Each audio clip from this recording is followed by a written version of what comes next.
Hello everyone, my self Prashant Thakur और Balaji faculty. बहुत स्वागत करता हूं आपका इस परिवार में, बायो वर्ल्ड के परिवार में आपका बहुत स्वागत है। साथियों, आप लोगों को पता है जैसा कि हम यहाँ पर पुष्पीय पादपों में लैंगिक जनन बायोलॉजी क्लास 12th का पहला चैप्टर है पुष्पीय पादपों में लैंगिक जनन यानी कि sexual reproduction in flowering plants. इस चैप्टर में मैं आप लोगों को 4 लेक्चर कंप्लीट करवा चुका हूं, जिसमें मैंने आप लोगों को पुष्प की संरचना के बारे में बता दिया था, पूरा स्ट्रक्चर पढ़ा दिया था। उसके बाद में मैंने पुष्प के नर एवं मादा भाग के बारे में डिटेल से पढ़ाया था, अंडाशय पढ़ा दिया मैंने, वर्तिकाग्र वर्तिका और ये सारी चीजें मैंने आप लोगों को कंप्लीट करवा दी हैं। उसके बाद में मैंने स्वपरागण परपरागण यानी कि परागण के बारे में, पॉलिनेशन के बारे में भी पढ़ा दिया था।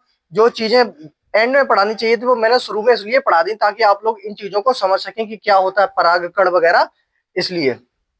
उसके बाद में मैंने आपको नर युग्मक कैसे बनता है, कहां बनता है, ये सारी डिटेल पढ़ा दी, यानी कि लघु बीजाणु जनन पूरा बता दिया था। अब आज मादा युग्मक कैसे बनता है इस विषय पर चर्चा करेंगे, यानी कि गुरु बीजाणु जनन। ध्यान देंगे, गुरु बीजाणु जनन।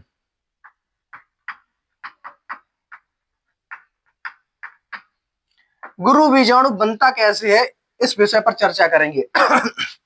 देखिए, पुष्प का जो मादा भाग था वो मैंने आप लोगों को कुछ इस प्रकार से उस दिन पढ़ाया था, जिस दिन मैंने आपका लेक्चर ये वाला इस टॉपिक का लिया था। इस प्रकार से बनाया था, कुछ सराही के समान, सुराही के समान संरचना जो दिखाई दे रही है, इसी को हमने क्या कहा था, मादा जनन भाग। मादा जनन भाग पुष्प का फीमेल रिप्रोडक्टिव पार्ट कौन सा था हमारा, ये वाला, जिसमें ये जो ऊपर की ऊपर की ओर जो संरचना दिखाई दे रही है, इसको हमने कहा था वर्तिकाग्र। क्या कहा था, वर्तिकाग्र।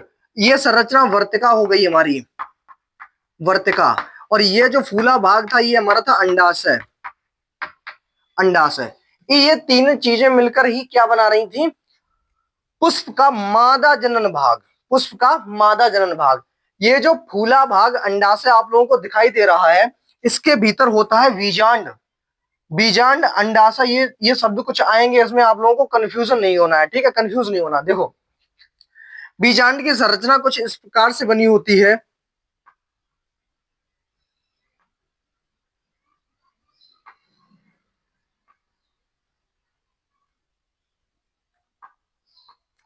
ये कुछ इस प्रकार की संरचना हमें दिखाई देती है, समझ में आया, इस प्रकार की संरचना होती है। अब इसी स्ट्रक्चर को हम डिटेल में पढ़ने वाले हैं, बीजांड को, ठीक है। तो देखिए,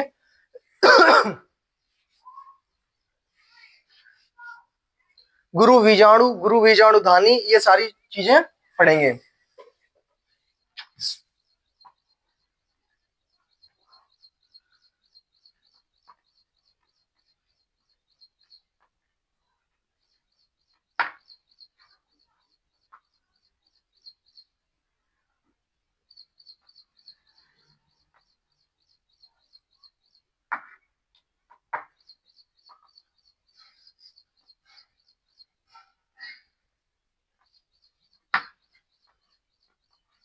देखो, ये जो स्ट्रक्चर है ये है बीजांड का, बीजांड। ये जो बाह्य परत दिखाई दे रही है इसको हम कहते हैं बाह्य अध्यावरण। एक एक चीज को समझना ध्यान से, बाह्य अध्यावरण, बाह्य अध्यावरण। भीतर की परत इसको अंतः अध्यावरण, अंतः अध्यावरण, अंतः अध्यावरण। ये जो खुला हुआ पार्ट दिखाई दे रहा है इसको हम कहते हैं बीजांड द्वार। क्या कहते हैं इसको, बीजांड द्वार, बीजांड द्वार। चीजों को अच्छे से समझना, क्या कहते हैं इसको, बीजांड द्वार। ऊपर की ओर में ये छोटा सा खुला हुआ भाग दिखाई दे रहा है, इसको हम कहते हैं निभाग, निभाग, निभाग। समझ में आया। और यही संरचना कुछ इस प्रकार से आगे जाकर बन जाती है और ये अंडाशय से जुड़ी होती है, जहां पर उसको हम कहते हैं अंडाशय व्रंत, सॉरी, बीजांड व्रत, बीजांड व्रंत, इसको हम कहते हैं बीजांड व्रंत। समझ में आया? इतनी चीजें समझिए। देखिए ये क्या होता है, बीजांड वृंत। अब ये जो भीतर की ओर में जो खाली भाग दिखाई दे रहा है, इसमें कुछ पानी के समान की इस प्रकार लिक्विड फॉर्म में कुछ चीजें पाई जाती हैं इस प्रकार से। इसको हम कह देते हैं बीजांड काय। बीजांड काय, बीजांड काय। यह स्ट्रक्चर बहुत इंपॉर्टेंट है, क्योंकि अगर कहीं से भी अगर पहले चैप्टर से अगर क्वेश्चन रखे जाएंगे अगर ये डायग्राम बनाने के लिए, तो ऐसे ही स्ट्रक्चर पेपर में आने वाले हैं। इस साल सबसे ज्यादा उम्मीद हम किए हुए थे कि ह्यूमन रिप्रोडक्शन जो चैप्टर है उसके जो बहुत ही इंपॉर्टेंट डायग्राम है वहां से स्ट्रक्चर फंसेगा।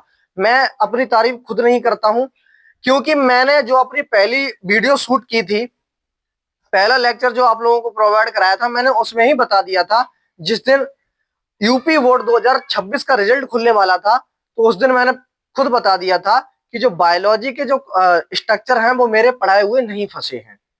और बाकी सिलेबस की अगर बात करें तो 70% पेपर फंसा हुआ गया है। ठीक है, तो जो सच है सिर्फ वो बोलता हूं, ना कि तारीफ करने में कोई फायदा है। स्ट्रक्चर मेरे पढ़ाए हुए नहीं फंसे हैं, लेकिन इस बार गारंटी के साथ ऑनलाइन मेरे लेक्चर यहाँ पर आप लोगों को दिखाई दे रहे हैं, आप क्लिप काट कर रख लेना ये वाली। इस बार एक भी स्ट्रक्चर मिस नहीं होने दूंगा, ये वाला प्रॉमिस है मेरा। देखिए तो स्ट्रक्चर पे ज्यादा ध्यान दे, क्योंकि 4 से 5 नंबर का इजिली आप लोगों को स्ट्रक्चर यहाँ पर देखने के लिए मिल जाता है यूपी बोर्ड में। देखिए यहाँ पर बीजांड, बीजांड के जितने भी भाग होते हैं वो सभी यहाँ पर लिखे हुए आप लोगों को दिखाई दे रहे होंगे। सारा खेल ये यहाँ पर शुरू होता है, सारा खेल यहाँ पर शुरू होता है, क्योंकि इसी के भीतर बनता है भ्रूण कोश। क्या बनता है? भ्रूण कोश। भ्रूण कोश, यहां से कहानी शुरू होती है। क्या करने की शुरू होती है कहानी, या फिर हम इसको गुरु बीजाणु भी कह सकते हैं। क्या कह सकते हैं? गुरु बीजाणु धानी। देखिए इतनी चीजें आप लोगों को दिखाई दे गई। अब देखिए हम ये तो हो गया हमारा स्ट्रक्चर। अब देखिए डिटेल्स में हम चीजों को पढ़ते हैं, तब तक आप इस चीज का स्क्रीनशॉट ले लीजिए। अब इसके बारे में हम पढ़ना शुरू करेंगे, किसके? भ्रूण कोश के अंदर क्या क्या कहानी चलती है। ठीक है, चलिए इसका स्क्रीनशॉट लीजिए, फिर मैं आगे आप लोगों को पढ़ाता हूं। जल्दी स्क्रीनशॉट ले लो। चलिए आप लोगों ने स्क्रीनशॉट ले लिया होगा। अब देखिए समझिए, अब यहाँ पर चीजों को डिटेल से हम समझने वाले हैं। ठीक है, देखिए चीजों को डिटेल में समझने से पहले यहां देखिए, एक हम अपरिपक्व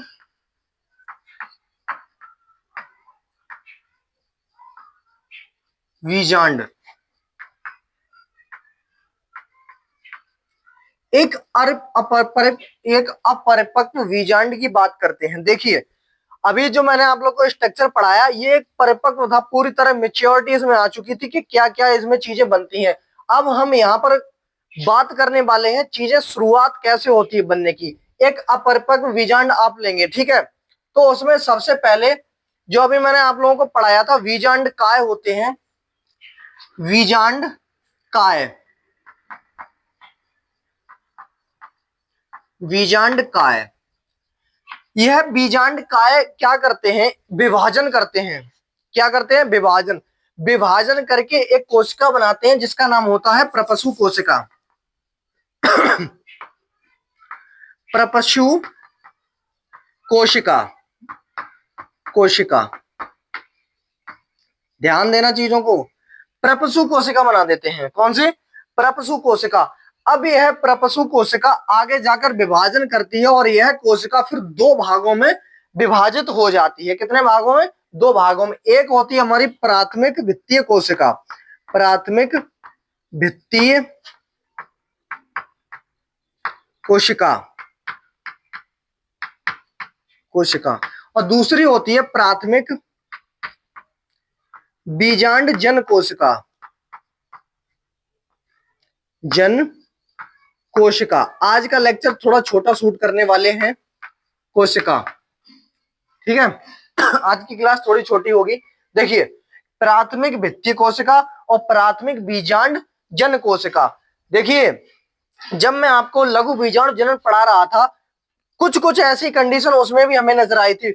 लघु बीजाणु मात्र कोशिका बनी थी, जिसमें क्या बनी थी? लघु बीजाणु मात्र कोशिका। ठीक उसी प्रकार से इसमें भी कुछ चीजें ऐसी होने वाली हैं। देखिए पहले इसको समझिए। सबसे पहले हमने एक अपरिपक्व बीजांड लिया जो पूरी तरह से मेच्योर नहीं था, ठीक है। उसमें मेच्योरिटी आना कैसे शुरू हुई, चीजों को समझिए। सबसे पहले उसमें था बीजांड काय। क्या था? बीजांड काय। और बीजांड काय जब परिपक्व हुआ, उसने विभाजन किया तो एक कोशिका बनी जिसका नाम था प्रपशु कोशिका। इसके बारे में बहुत पूछा जाता है बोर्ड में और बच्चे कंफ्यूज हो जाते हैं। ये कोशिका कौन सी कोशिका बनी? प्रपशु कोशिका। प्रपशु कोशिका फिर आगे जाकर क्या करती है? परिपक्व होकर विभाजन करती है। विभाजन करने के बाद में क्या होता है भाई? दो कोशिकाएं जन्म लेती हैं। कौन कौन सी? एक होती प्राथमिक भित्ति कोशिका और दूसरी होती प्राथमिक बीजांड जन कोशिका, ठीक है। अब देखिए, ये प्राथमिक भित्ति कोशिका दिखाई दे रही है, दो चीजों का निर्माण कर देती है। बीजांड में दो चीजों का निर्माण कौन कौन सा?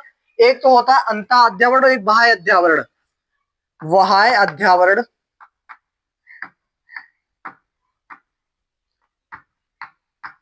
और दूसरी होती है हमारी अंतः अध्यावरण। अंतः अध्यावरण। अंतः अध्यावरण ये वही परतें हैं जो अभी मैंने आप लोगों को स्ट्रक्चर बनवाया था, तब ये दोनों चीजें बनवा कर दिखाई थी। जो परतें बन रही थी वो कौन बना रहा था? प्राथमिक भित्तीय कोशिका बना रही थी। मैंने बताया ना था, आप चीजों को डिटेल में समझते हैं कि स्ट्रक्चर ये पूरी तरह बनता कैसे है। देखिए कौन कौन सी परतों का निर्माण कर दिया इसने। एक तो हमारी बनाई बाह्य अध्यावरण और दूसरी थी अंतः अध्यावरण, ठीक है। अब चलिए, अब इस कोशिका को देखते हैं, प्राथमिक बीजांड जन कोशिका। प्राथमिक बीजाणु जन कोशिका यानी कि यह क्या करती है? यह देखिए गुरु बीजाणु मात्र कोशिका बनाती है। गुरु बीजाणु मात्र कोशिका, बहुत ही सरल शब्दों में पढ़ा रहे हैं। गुरु बीजाणु मात्र कोशिका, कोशिका गुरु बीजाणु मात्र कोशिका। देखिए भाई, प्राथमिक बीजाणु जन कोशिका क्या करती है? विभाजन करती है और एक कोशिका बनाती है जिसका नाम होता है गुरु बीजाणु मात्र कोशिका। गुरु बीजाणु मात्र कोशिका विभाजन कौन सा करती है? अर्धगुणसूत्री विभाजन करती है। और यही विभाजन कहाँ हुआ था? लघु बीजाणु मात्र कोशिका जब बनी थी तो उसने भी अर्धगुणसूत्री विभाजन किया था। वैसे ही कुछ यहाँ पर चीजें दिखाई दे रही हैं। यहाँ पर जो विभाजन होता है वो होता है अर्धगुणसूत्री विभाजन। अर्धगुणसूत्री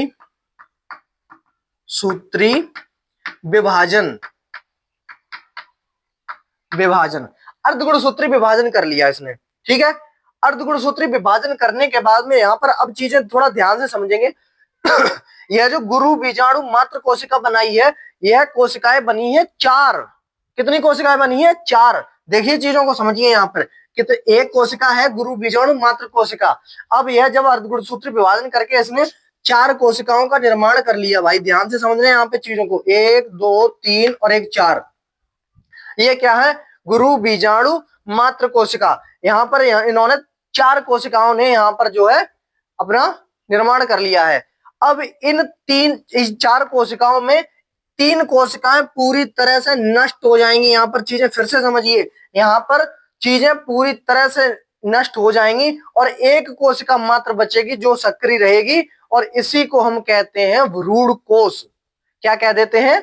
भ्रूण कोश या फिर गुरु बीजाणु। क्या कह देते हैं? भ्रूण कोश या फिर भैया गुरु बीजाणु। गुरु बीजाणु लीजिए। ये मैंने आप लोगों को पूरा गुरु बीजाणु जनन के बारे में पढ़ा दिया चीजों को। यहाँ पर एक बार फिर से देख लेते हैं। मैंने एक अपरिपक्व क्या लिया? बीजाणु। समझिए चीजों को। एक अपरिपक्व लिया जिसमें मैंने देखा था अपरिपक्व में सबसे पहले बना हमारे पास बीजाणु काय। क्या बना? बीजाणु काय। कहां पर मौजूद था ये? अंडाशय के भीतर। कहां पे मौजूद था ये? अंडाशय के भीतर था। अभी ये शुरुआत हो रही है बीजाणु बनने की, पूरी तरह बना नहीं है, ये चीजें समझिए। फिर उसके बाद में क्या हुआ? एक कोशिका बनी जिसका नाम था प्रपशु कोशिका।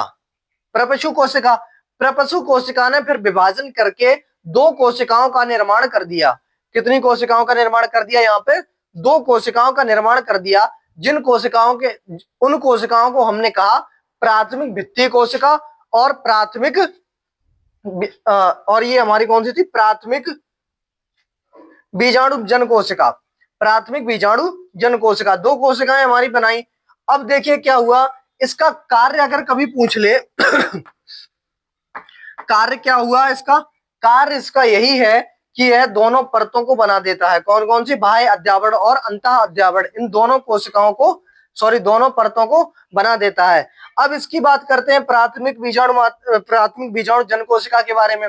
प्राथमिक बीजाणु जन कोशिका ने अर्धगुणसूत्री विभाजन किया और अर्धगुणसूत्री विभाजन करने के बाद में इसने क्या किया? इसने एक कोशिका बनाई जिसका नाम था गुरु बीजाणु मात्र कोशिका। ध्यान से समझना, गुरु बीजाणु मात्र कोशिका। फिर गुरु बीजाणु मात्र कोशिका थी जो वो 4 थी। कितनी थी? 4। उसमें से 3 कोशिकाएं पूरी तरह नष्ट हो जाती हैं और एक कोशिका मात्र सक्रिय रहती है। कितनी कोशिकाएं सक्रिय रहती हैं? एक कोशिका सक्रिय रहती है। ये देखिए यहां एक कोशिका थी, उसने 4 कोशिकाएं बनाई। 4 कोशिकाएं बनने के बाद में क्या हुआ? 3 कोशिकाएं ऑटोमेटिकली क्या हो गई? निष्क्रिय हो गई और एक कोशिका मात्र सक्रिय बची। यही परिपक्व होकर क्या बना देती है? हमारा भ्रूण कोश। समझ में आया चीजों को? कोई भ्रूण कोश कैसे बनता है? तो अब बताइए कैसा लगा लेक्चर, कैसा लगा? एक एक हम ज्यादा नहीं पढ़ा रहे हैं क्योंकि हमारे पास समय पता है, समय बहुत है। ठीक है, जो स्कूल वाले पढ़ाएंगे उससे पहले हम आप लोगों का सिलेबस कंप्लीट कराने की गारंटी लेते हैं। 2 महीने में खींच कर रख देंगे सिलेबस को, उसकी टेंशन ले लीजिए। अभी मैं ज्यादा लंबा लेक्चर नहीं ले रहा हूँ, 15 से 20 मिनट आप जाके देख लो, इससे ज्यादा मैंने नहीं पढ़ाया है। ठीक है, जो रेलवे का पढ़ाता था उसमें तो ज्यादा पढ़ा देता था, लेकिन ये वाला नहीं, क्योंकि हमें पता है आप ज्यादा हजम नहीं कर पाओगे। ठीक है, क्योंकि बायोलॉजी में जो थोड़े शब्द होते हैं वो थोड़ा ज्यादा डिफिकल्ट होते हैं, याद करने में बच्चों को समस्या आती है। ठीक है, तो और आप लोग मॉडल पेपर पुराने रखे होंगे आप लोगों के पास 2026 25 वाले, वो आप लोग लीजिए और उनसे क्या करना है आप लोगों को? यह जो मैं पढ़ाता जा रहा हूं उससे करना है आप लोगों को रिवीजन। बाकी ये चैप्टर कंप्लीट होने दीजिए, पूरा इसका पूरा निचोड़ आप लोगों को दे देंगे। और अगर समय मिला हमें तो इस चैप्टर का पूरा वन शॉट एक वीडियो में आप लोगों को दे देंगे। पूरा चैप्टर एक वीडियो में पढ़ा देंगे आप लोगों को। ठीक है, तो अगर आप लोगों को लेक्चर समझ में आ रहे हैं तो चैनल को जरूर सब्सक्राइब कर लो। और बाकी आपके दोस्त इष्ट मित्र बहन भाई जो भी हैं और जो 12th क्लास में और पढ़ते हैं बायोलॉजी स्ट्रीम से, तो उन तक ये क्लास जरूर भेज दीजिए ताकि उनका भी भला हो सके। ठीक है, तो बाकी मिलते हैं एक नए लेक्चर के साथ में अगले दिन, और अपना बहुत ख्याल रखिए। मिलते हैं अगली वीडियो में, तब तक के लिए धन्यवाद। Take care, Ram Ram, Radhe Radhe.